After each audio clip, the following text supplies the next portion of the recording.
Race 6 at Randwick on Saturday is the Sydney Stakes, the consolation race for the Tab Everest. Let's have a look at some tips. So Generosity, she wouldn't have been out of place in a Tab Everest, yet here she is, she's favourite, has drawn a touch awkwardly, but you do have to respect the depth of her form. So we'll leave it to James McDonald as far as getting the tactics right there in the early stages. There's plenty of dangers. If it's not her, maybe look for Iona Merck to run a touch better than the price does suggest. He's got the number one saddlecloth for a reason. He was flying at last campaign. I thought he was okay there first up with natural improvement. That was in the Premiere, so that reads like a strong form reference for this. Wary of sharp improvement from Coal Crusher. As soon as you see Joe Pride throw the blinkers on this horse, it's typically go time, and he has contested the Sydney Stakes in the past 2 years and he's overachieved at a big price, so maybe that's the case again this time in, and the ever consistent With Your Blessing. He is 14 back to 1200 metres. However, he's a month between runs and I like the depth of his form. He'll go forward and control his own destiny. So in race 6, 15, 1, 5 and 7. Well, the Whirlpool joins us at Randwick on Saturday for the day we've all been waiting for. It's the running of the Tab Everest. 1200 metres, weight for age, 20 million Australian dollars up for grabs. It's going to be one hell of a race. Brad Gray's joining me to run through the race. Brad, another crack field. We say it every year, but this race gets bigger and better as it goes on. Yes, hello to you, Sam, and everybody else watching on from around the world. So the richest race on turf. They'll be burning around there at Randwick over the 1200 metres on Saturday. And this year's a little bit different in that we've got a real international flavour. So not the first international raider that we've had in the race, but certainly the first to go around at such short odds. So there's the makeup of the field. And the horse I speak of course, is Car Ying Rising. I think wherever you watch your racing from, you're familiar with him. The Hong Kong superstar, the best horse in the world, the best sprinter in the world. He's going to take some catching. It's such a good field though. Before we go through it, 19 Group 1 wins, 54 million in prize money, if you don't mind, from this field. About Brad's yearly wage. Car Ying Rising, your favourite. Briasa, the TJ Smith winner from back in the autumn. Overpass, he won on this day last year, winning the Sydney Stakes in cracking time. Jimmy Star, War Machine, Marzu, it just doesn't stop. Yeah, there's a bit of speed there as well, isn't there? So Car Ying Rising goes forward. You've got Overpass sliding forward, Marzu. So they'll work themselves out there in the early stages, but I do expect a truly run race. While we've got this page up, winners and losers from the barrier draw. Losers, Jimmy Star, potentially Briasa, albeit with early intent. I do think he can find a spot just in behind the speed. Other than that, I don't think there'd be too many complaints. It does look quite nasty for Magic Time, but I don't think she's got the talent to win this regardless. Tempted the big winner, I reckon. I agree. All right, let's get into this first replay. This is the Hong Kong superstar, Car Ying Rising. We go back to his win in the Chief Executives Cup, and he did it for fun. He runs time, he wins by spaces, he's got racing style. I guess the gamble with him is he's got to do it now in a different country. Zach Purden sticks with him, and this is the best of Car Ying Rising. Over Car Ying Rising, they've cleared out 3 lengths to Beauty Waves, and then came Lucky Swainess. The reins shaken at the world's best sprinter, and Car Ying Rising, he put 2 lengths on bottom up together, then Lucky Swainess and Beauty Waves, but it's Car Ying Rising well clear. It's an easy trek to base camp, now to climb Everest. Car Ying Rising beat home Lucky Swainess, Devano and Gorgeous. That was arrogant, wasn't it? Very. Unbelievable how easy that was for the world's best sprinter, but he has to do it away from Hong Kong, as I touched on, and he's a horse that we saw trial subsequently at Randwick, and he was a little bit anxious before the race in the parade ring. He went out, he didn't trial the best, I think, compared to him. I know the benchmark is quite high when you're talking a horse of his quality, but when you've got a horse going around at such prohibitive odds, I think as a form analyst, what you have to do is try and poke holes in him. So if he comes out and wins, the market expects him to do that. He's too good for me. But as far as a pure punting perspective, we'll see if we can get him beat. Lots of mixed thoughts about that trial at Randwick that we saw. David Hayes, the trainer, not worried. I wasn't worried.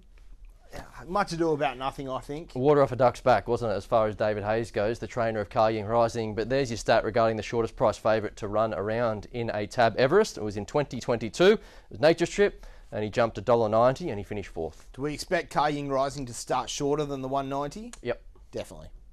All right, let's go to the next replay. This is Jolie Start, first up, winning the shorts. She sat wide. J-Mac had her out of trouble. She was just too good in the end. She's an explosive mare, isn't she? So we'll pick her up here in the yellow and black check. She circles the field, and just have a look at the turn of foot that she shows late. Been wide, further back to Dragonstone, Generosity and Jettabeel. Marzu swings with a good lead. Marzu by 3. Now Private Harry's being roused up, giving chase. So's Briasa and Jolly Star down the outside. Briasa moved down the centre of the track to hit the lead. Jolly Star's making a race of it. It's Briasa and Jolly Star fighting it out. Jolly Star goes to Briasa. Oh, she's covered so much ground. She's different class, Jolly Star. Won the shorts by a length and a quarter, Briasa. Generosity. And we saw Briasa come out and frank that form line by winning the Premiere thereafter. So nothing wrong with the depth of this race. I love the setup for her. She's a month between runs. She was a Group 1 winner second up last time in. James McDonald, high pressure race. And you go back 12 months ago and she was luckless in this race. Yeah. So back for retribution. And Chris Waller trains. Chris Waller's got the slot. So he locked her in nice and early. Had her whole program set out nice and early. This is a real target. Absolutely. So there's the record of mares. So 21 mares have run in the Tab Everest, and Bella Nipotina was the first to win it last year. So it took a while, but maybe now the dam has burst. Jolly Star can make it back to back. Could do. All right, let's go to the lone 3-year-old in the field, the filly Tempted. Now, I said earlier, she's the winner from the barrier draw, I think. Barrier 1 should be leaders back, 3 back the fence at worst. She's got a devastating turn of foot. She does, and she'll get to use that, won't she? Because she's got 51 kilos on her back. So there she is, Tempted. And look what she does here late. Then Press Star from North England. Tempted gets her chance. And then Skyhook being roused along on the inside. Raging Force being tackled and headed by Bivakt. And Bivakt put the head in front from Raging Force, is fighting on Dowley. 2 lengths away to Tempted. Here comes the filly. She's starting to knuckle down. And Tempted went straight on by. And Tempted roars away. It's another Godolphin success in the run to the Rose. Tempted beat Bivakt by 2 lengths. Skyhook got up for 3rd. So it's that turn of foot that makes her dangerous, isn't it? If she gets the right run at the 400 metres, she will sprint so quickly at some point, just needs the brakes to open up at the right time. So she has subsequently raced where Bivakt, the other horse in the Godolphin Blue, actually came out and turned the tables. That was in the Golden Rose, albeit Bivakt broke the track record and absolutely smashed the track record. So that Golden Rose should prove a really strong form reference, and we've already seen a Group 1 winner come through it in Autumn Boy in the Caulfield Guineas. So 2 of the 8 winners of the Tab Everest have been 3-year-olds. It's yet to be a filly. A couple of those being Colts, yes in 2019 and Giga Kick in 2022. Only 4 fillies have tried to this point, but none with the lead up of this one, Tempted. And both these 2 devastating turns of foot, these 2 horses, and that's exactly what she's got. That might be the recipe for the 3-year-olds. I think so, yeah. I think she's the right profile of horse to run a big race. All right, after all that, Brad, have we got the favourite on top, or are we looking for a bit of value? No, we're going to try and get him beat at the price. So best bet is Jolie Star for James McDonald and Chris Waller at the price. I think she'll give you a really good run for your money. If the favourite's too good, we put our hands in the air. The duet, we'll go wide again. We'll go Jolie Star with Tempted, the 3-year-old filly. She looks a big price, and I think she'll run a lot better than that suggests. There we go. Jolie Star for Brad in the Everest of 2025. Of course, you can bet with the World Pool. Bet into massive pools with confidence. You don't want to miss the race. It's going to be a cracker. You can catch all the action here live on the Sky Racing Network. Race 8 at Randwick is the Silver Eagle. This is a lead up towards the Golden Eagle, 1,300 metres. I'm in the corner of Mayfair, having his first run for the new stable. So I love the way that he's trialled up. He's always been a touch enigmatic, but the best of Mayfair would run a race here. So given the strength of his trials, I think he can only hit the ground running. And the other benefit with him is he'll go forward, make his own luck, and there doesn't look to be a lot of pressure on paper. So that's a good combination, Josh Parr and Björn Baker. Lord Penman goes in as the second pick. He does have a few things against him.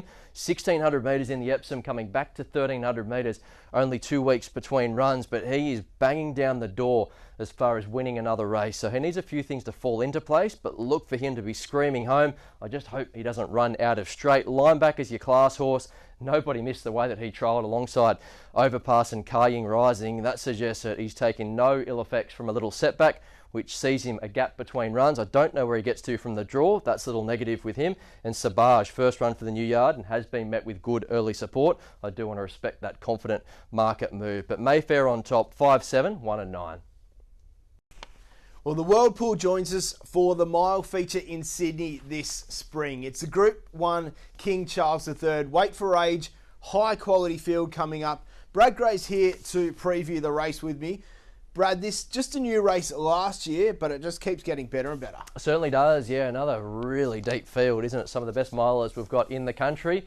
And one international raider, and from a trainer that we know pretty well now in Australia, in William Haggis. And as soon as he brings a runner here, inevitably, they're in the finish, and his record suggests his name is Lake Forest with Zach Burton doing the riding, but that's a who's who as far as the best milers that we've got here in Australia. Mr. Brightside, he's one of those. Che Wolf, your defending champ, maybe a little niggle in terms of how well he's going this time in, but he does get blinkers first time.